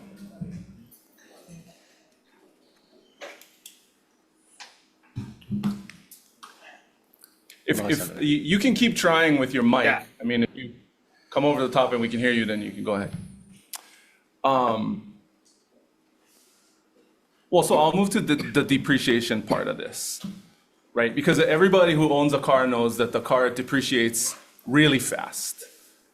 And businesses who have assets, they can write off their income through the depreciation of the value of the asset. And so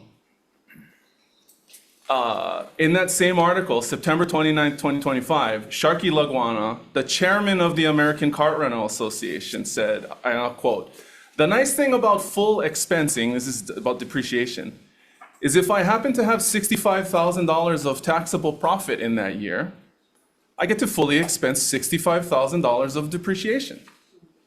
Now we have zero taxes. If you ever wonder how it is that billionaires can make all this money, it's because they're doing the same version of that."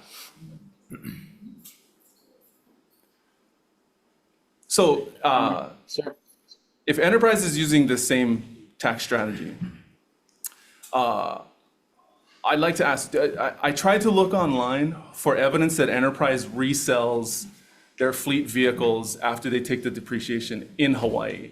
Do you know whether any Enterprise vehicles have actually been sold in Hawaii? Because I was not able to find any evidence. Yeah, we gotta look for that. Okay. Because if a car rental industry member in Hawaii is paying 0.5% coming in, which is 9 times less than the local rate that the residents pay when they buy cars, and then through depreciation is paying zero taxes on the profit generated while those rental cars are being put out for service as income generating assets. And then they ship the car out for sale on the continent, then the 4.5% general excise tax rate on the retail side is not collected in Hawaii. So where is the pyramiding of taxes coming from? Yeah, Mr. Chairman, can you hear me now? Oh, please, yeah, we got you now. Go ahead. Yeah, great. Let me take you through your example. So if I'm a normal Hawaiian resident, you pay tax when you buy a car, whereas if it's inventory, you do not. We, however, pay GET. In addition, we also pay a, $7.50 surcharge on top of that on each transaction that we, when we rent those vehicles. And when we sell the car, we also pay GET That you on that. pass to the customer, right? In some form, yes, we do.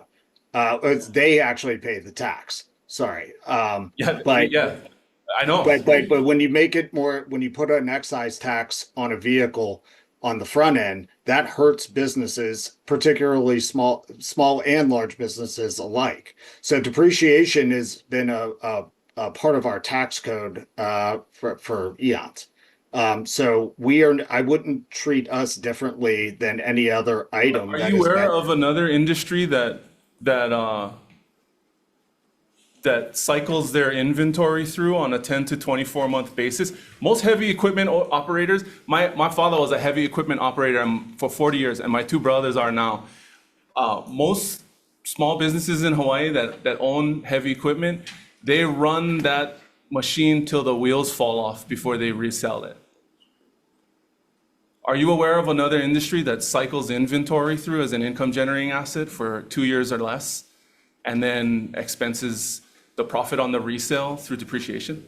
Well, heavy machinery is typically much more expensive and longer duration than an automobile for rental. And it's actually a good thing that we're constantly cycling cars because we're able to bring in new safety technologies to that.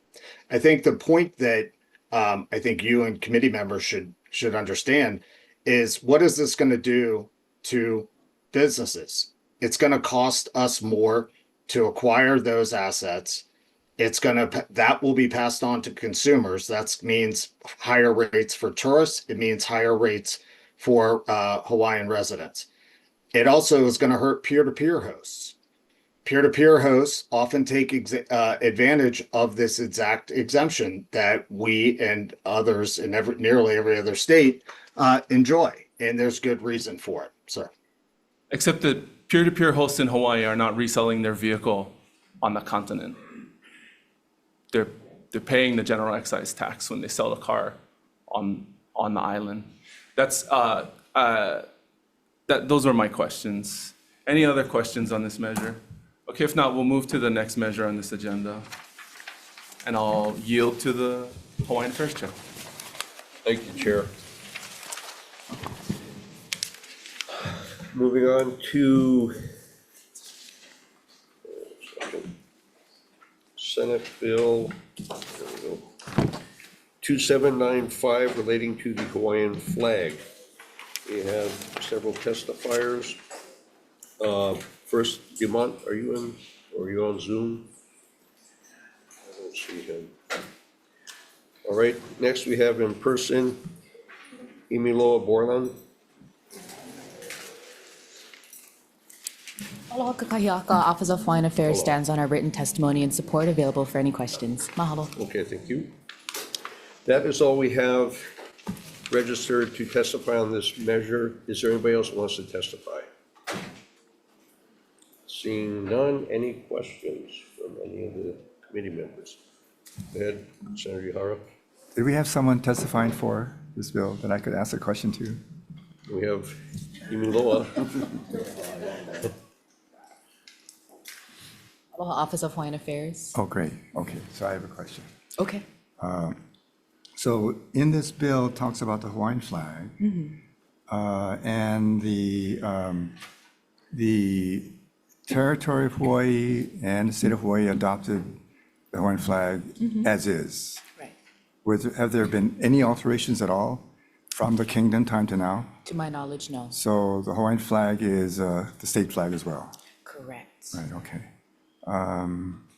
So are you aware of any instances where the state flag or even the United States flag have been prohibited in condominiums or other types of homeowners associations?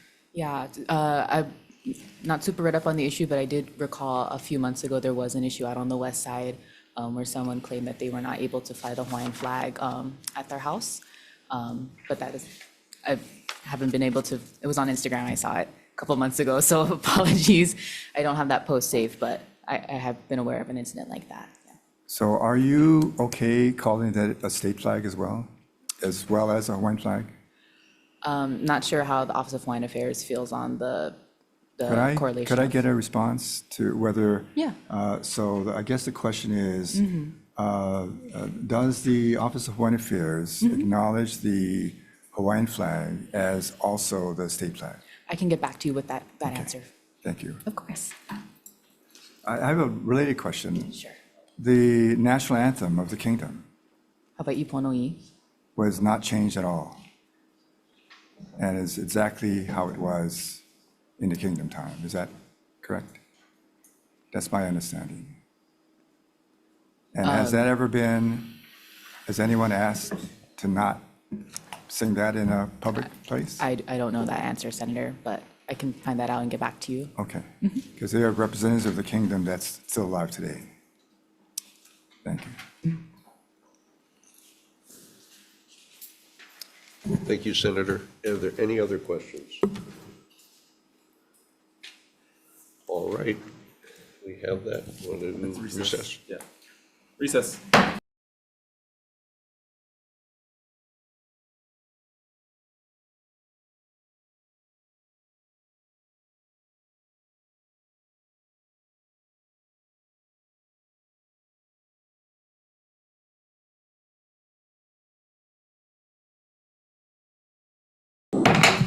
Okay, we're back, reconvening on this Friday, February 6, 2026, 9:30 a.m. agenda in room 229 for decision-making on the first measure, SB 2784, relating to taxation.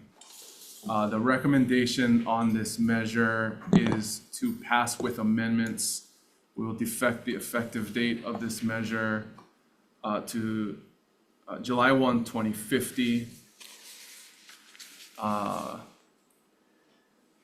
We will adopt the proposed recommended changes from the Department of Taxation on effective dates. We will make amendments to the preamble for clarity.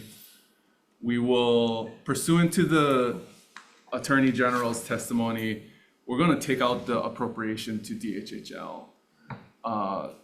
And what I would like to do is reference in the committee report strong support in the testimony that the preference of the testifiers is that this tax be applied to address the Department of Hawaiian Homeland's beneficiary waitlist and to address the teacher hazard pay situation referenced in the other measures.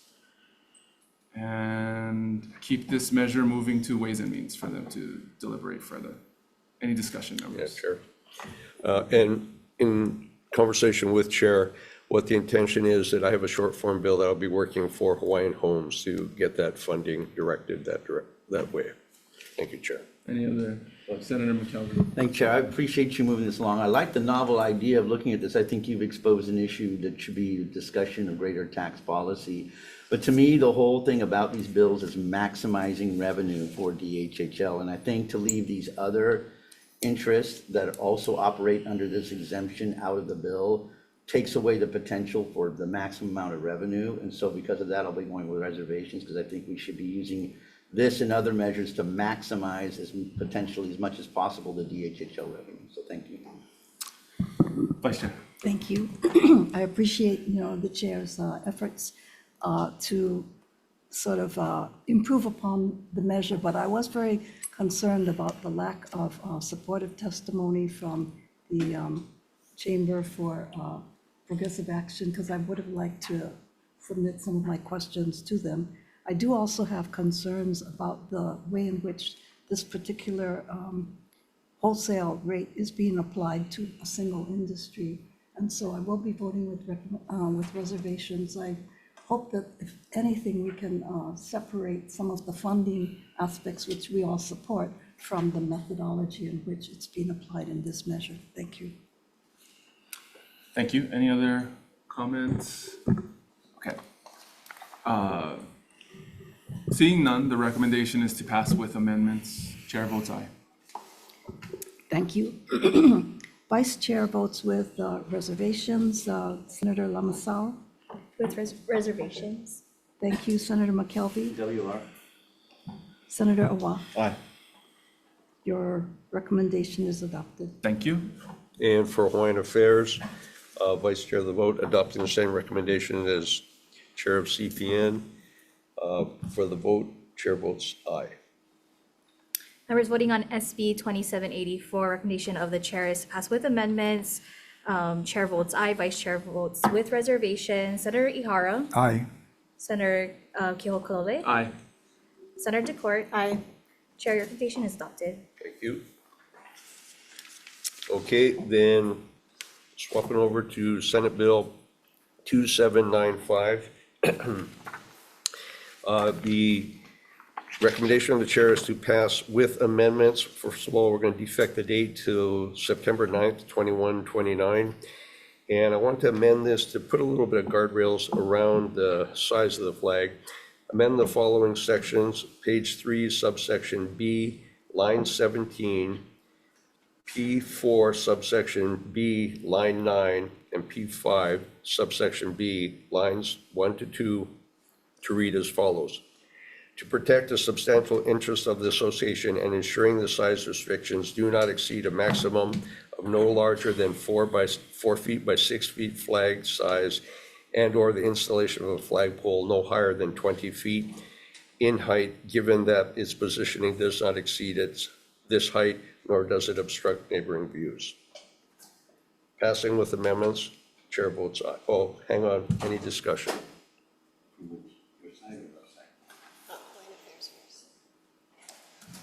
Okay, passing with amendments, chair votes aye. Members voting on SB 2795, recommendation of the chair is to pass with amendments, noting all members present, anyone voting with reservations or no. Seeing or hearing none, all members vote aye. Chair, recommendation is adopted. Thank you. Thank you, Chair. CPN, same recommendation, chair votes aye. Thank you. Vice Chair also votes aye. Senator Limassol. Aye. Senator McKelvey. Yes. Senator Awa. Aye. Thank you. Recommendation is adopted. We're adjourned.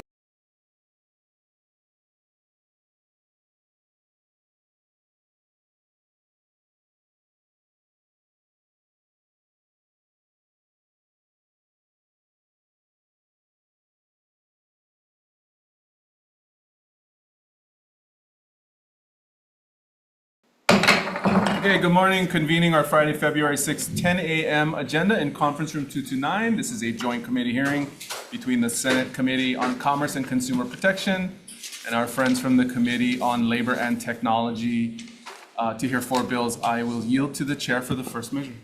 Thank you so much. Thank you to everyone for your patience this morning. We had some heavy agendas, so really appreciate you waiting. First up on our agenda is Senate Bill 2158. This is relating to veterinarians. This establishes the Veterinarian Workforce Development Special Fund. First registered to testify is Deborah Halbert. Aloha, welcome. Good morning, Chair, Vice Chair, members of the committee. Deborah Halbert, Vice President for Academic Strategy for the UH System. We stand on our written testimony. Happy to answer any questions you may have. Thank you. Okay, thank you so much. Adrian Stenardo, DCCA. Okay, standing on written comments. Thank you so much. On Zoom, Stephanie Kendrick from Humane Society. Aloha, Aloha, chairs, welcome. vice chairs. Stephanie Kendrick with the Hawaiian Humane Society. Very grateful to Senator Richards for introducing this measure. We support it for all of the reasons outlined in the preamble. We deal with an acute veterinary shortage in Hawaii, and our high cost of living is a huge barrier, both for bringing in veterinarians who are practicing elsewhere and for encouraging our local talent to move back home. So we are in strong support of this bill and would urge the committee to pass it forward. Thank you. Okay, thank you so much. Jill Yoshishiro from Veterinarian Medical Association in support. On Zoom, IT. Not present on Zoom, Chair. Okay, thank you so much.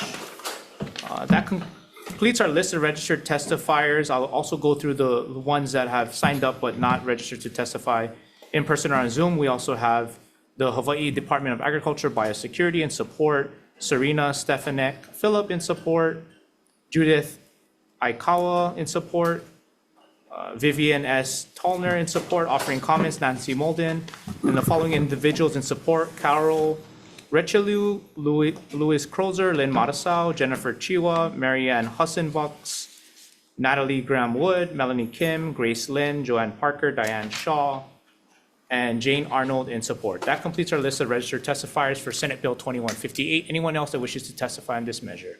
If not, members, questions? Yes, Senator Moriwaki. University of Hawaii, Dr. Halbert. Let me get my testimony. No need. Just have a quick question.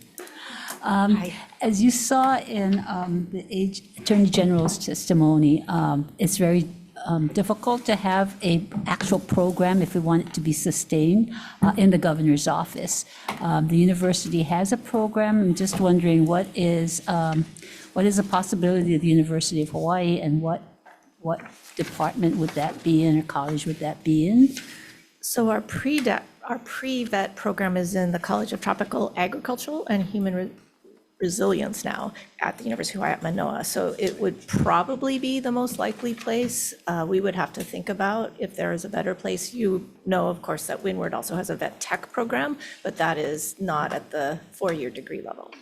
So it'd be CTAR then? Yeah, it would most likely be CTAR. Okay. Thank you, Chair. Okay, thank you. Members, any other questions? If not, I'll turn it over to Chair Keoho-Kolole. Thank you. Next measure is SB 2387 relating to digital financial asset transaction kiosks. First up, we have Prosecutor's Office in support. Good morning. Good morning, chairs, vice chairs, and members of the Joint Committee.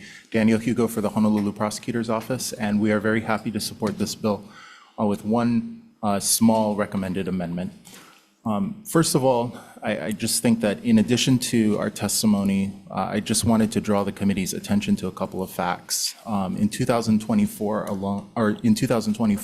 it's a 99% increase in the amount of fraud involving these kiosks, and that's partly because they're new, but that's also partly because they reduce the friction that allows these scams to move more easily. The Financial Crimes Enforcement Network did in 2025 issue a notice that drew attention to the use of kiosks in cryptocurrency scams. And I know that there's also been some testimony about the transaction limits. I would just point out that the Digital Financial Assets Law in California has a $1,000 daily limit. That was challenged in the Superior Court, and that suit was dismissed. So the recommended change that we make is only a change that applies to penal law, which is essentially that normally you can interpret the or in both its exclusive or inclusive senses, and you use a common sense. But when we're talking about penal statutes, we always try to interpret it in the disjunctive and under the rule of lenity. So and would make it clear that there is both a daily and a monthly aggregate limit. So with that, I'm available for questions, and we support this testimony. Thank you. Thank you. AARP Hawaii in support.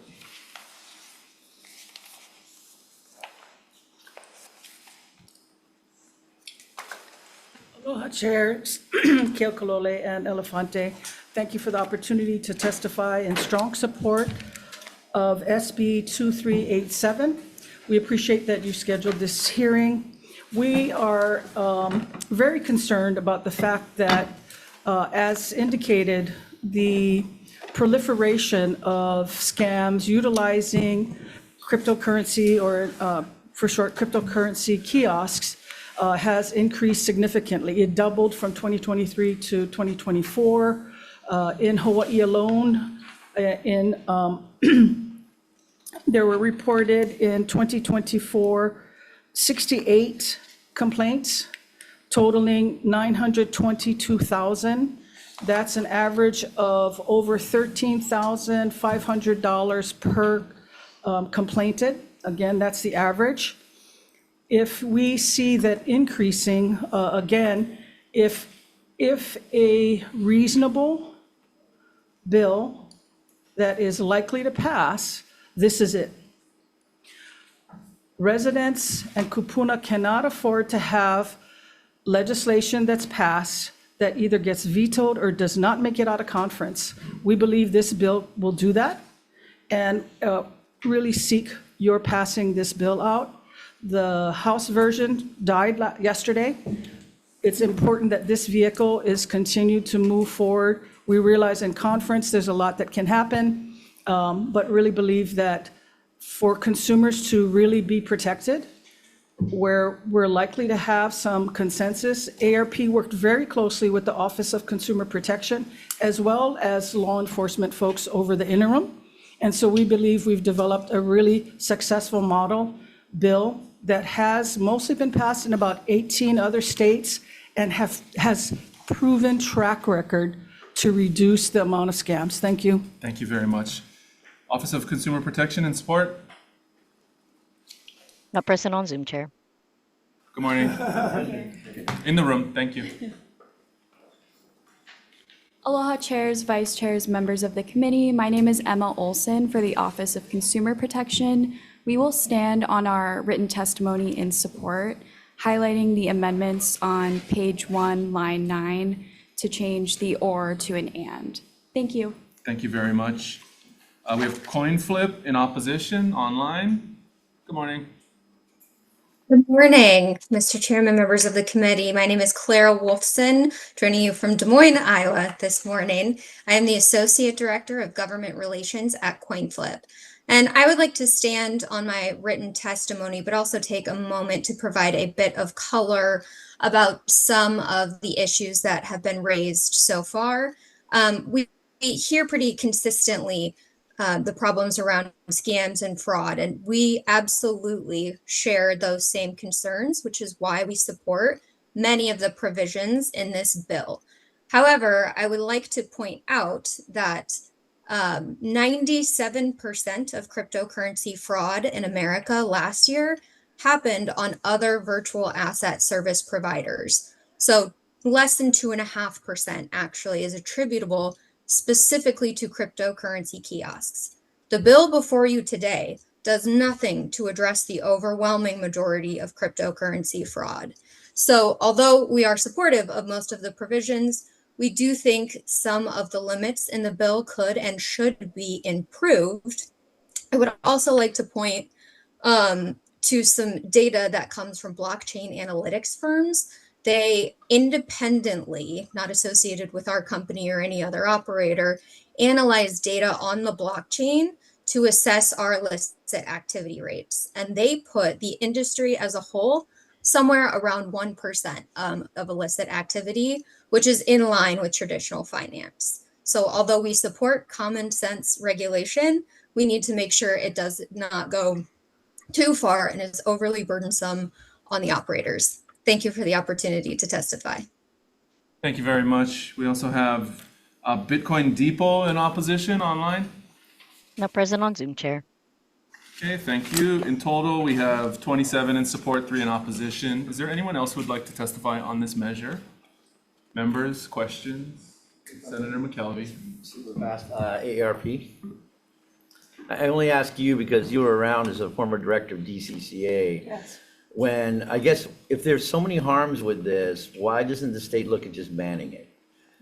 So that is the bill that made it out of the House. ARP specifically does not have a position on that particular step. From our perspective, we've been working nationally with the cryptocurrency kiosk folks, presuming there are legitimate reasons that people utilize the kiosks.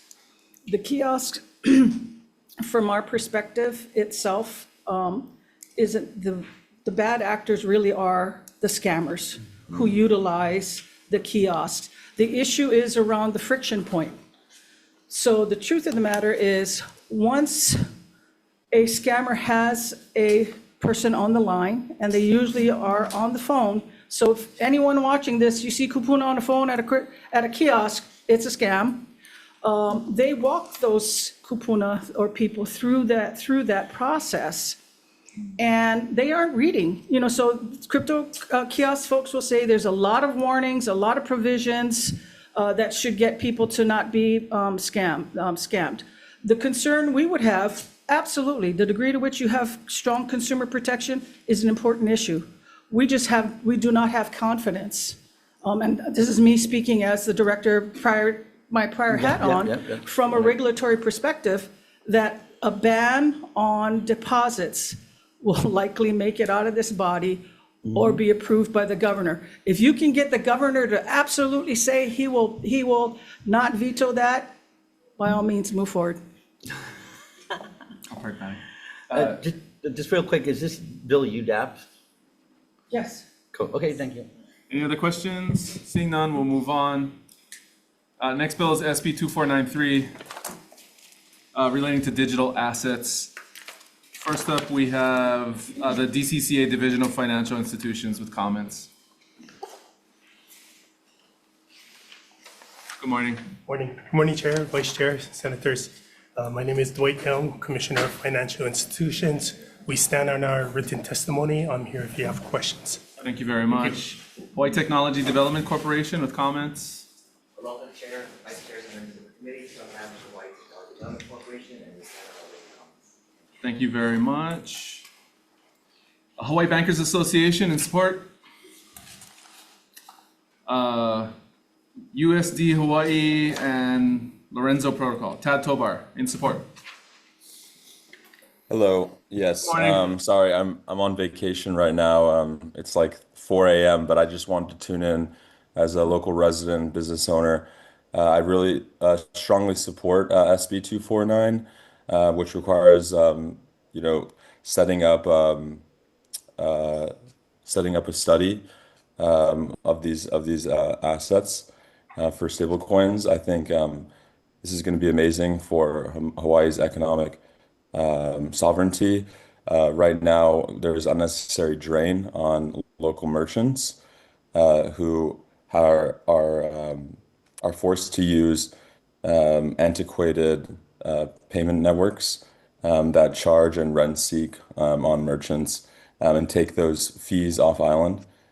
So I strongly support this measure. I'm available for questions. Thank you very much. We also have written testimony from Zachary Manafort and late testimony offering comments from Iris Ikeda. Is there anyone else who would like to testify? Okay. Thank you. Members' questions? I do. Senator Moriwaki. For DCCA, really. Thank you. I think we need a study. I'm just wondering, what is a technologist? And would a technologist for $300,000 be able to do the study? Are we going to get results, so that we can move forward, like recommendations? We are a division of regulators. We have financial backgrounds. We have understanding of the industries that we regulate: mortgage, banking, escrows, money transmission. This is a whole new area to us. I shouldn't say it's new to us, but it's an area that we don't have the expertise in. So we need somebody with a tech type of background to help guide us through the technical things that we don't understand. So for example, I can work a computer. I know I can reset it by unplugging it. That's the extent of our technical expertise. We need somebody that understands the industry. So I'm just wondering, in terms of the scope of work, so you hire a technologist, would that person be able to give us a regulatory scheme, of which is what we're really looking They at? would work in conjunction with us. So, rather than hire an attorney or something, in addition to that, to write legislation, we would use the office resources to supplement that. But that is one area that we don't have the proper skill set for. Okay, thank you. Thank you, Chair. We would use a consultant, probably. I'm not sure how that would work, but yes, we would probably consult somebody, because I don't think we could hire somebody on a 2-year basis at that salary range. I appreciate that. It kind of dovetails into something else. Okay. Any other questions? Seeing none, we'll move to the last measure, SB 2757, relating to digital asset charters. DCCA. Good call. We stand on our written testimony. Thank you. Thank you very much. Tad Tobar online. Good early morning. Yeah, hello again. Thank you so much for taking the time to discuss these very, very important measures on digital assets. This one as well, I fully support. I grew up in Kaneohe. I went to high school on the island, and then I transferred and went to UC Berkeley. I studied digital assets. I've worked in digital assets for 10 years, and they really are the future. And this really presents an opportunity for you fine gentlemen, gentlewomen to take control of the situation locally, and support these assets that are already embedded in financial infrastructure. The question is not, how or when, like if these are going to be adopted globally or in Hawaii. It's how we're going to regulate them, and we have opportunity to proactively shape a responsible integration, not dictated by external jurisdictions. Thank you very much. I'm available for questions. Thank you very much. Dagan Bernstein in support. No person on Zoom, Online. Chair. Thank you. And Ira Cicada in support. Thank you very much. In total, we had 7 in support and 1 with comments. Is there anyone else who would like to testify? Okay, members, any questions? Okay, I have a quick question for the DCCA.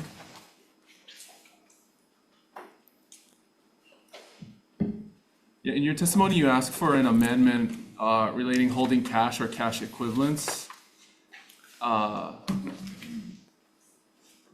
That regulation was, that requirement was part of a provision that the DCCA once held, basically in line with the money transmitter statute? Correct. Okay. Okay. I can understand that, except that in the DCCA's own report after the Digital Currency Innovation Lab pilot, the report talked about money transmitter laws not being a good fit for this industry when considering the diversity of all types of digital currency activity. So what has changed? I agree that it doesn't fit into money transmission. The reason why we added that into our testimony is we're trying to build a program here that protects consumers. The only way until something is revealed to us either via study or other information that we receive to protect the consumer who puts money into a crypto wallet is to have a cash backing by the company. So for example, XYZ exchange holds, $10,000 of my Bitcoin, they get hacked. My coin is gone. What protects the consumer? And that's my first and foremost thought on trying to protect the consumer. It is a little prohibitive, but I think our goal here is to protect the consumer's deposit. Isn't the DCCA Division of Financial Institutions position now buyer beware on digital assets? Yes. Okay, Yeah, so because we don't. So I don't understand how the position right now is that the department is allowing this activity to just happen in the community and that the consumer needs to just take the risk. But if we ask the DCCA to put in a licensing framework, then suddenly we're going to be the most restrictive licensure regime in the United States. Point taken. Yes, it is buyer beware right now because we cannot give assurances. If we pass legislation and we license companies, I, as a commissioner, want to be able to tell the consumer, you have a reasonable assurity that your money is safe. So that was the reason for me putting that in that testimony. Okay. Thank you. Thank you. Any other questions?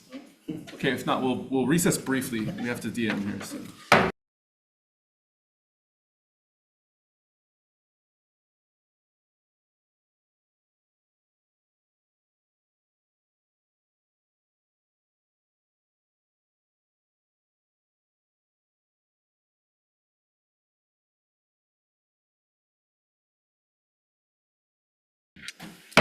Okay, reconvening for decision-making on the 10 a.m. agenda. I will yield to the Labor Chair. Thank you so much, Chair Keohokolole. First up is for decision-making Senate Bill 2158. This is relating to veterinarians.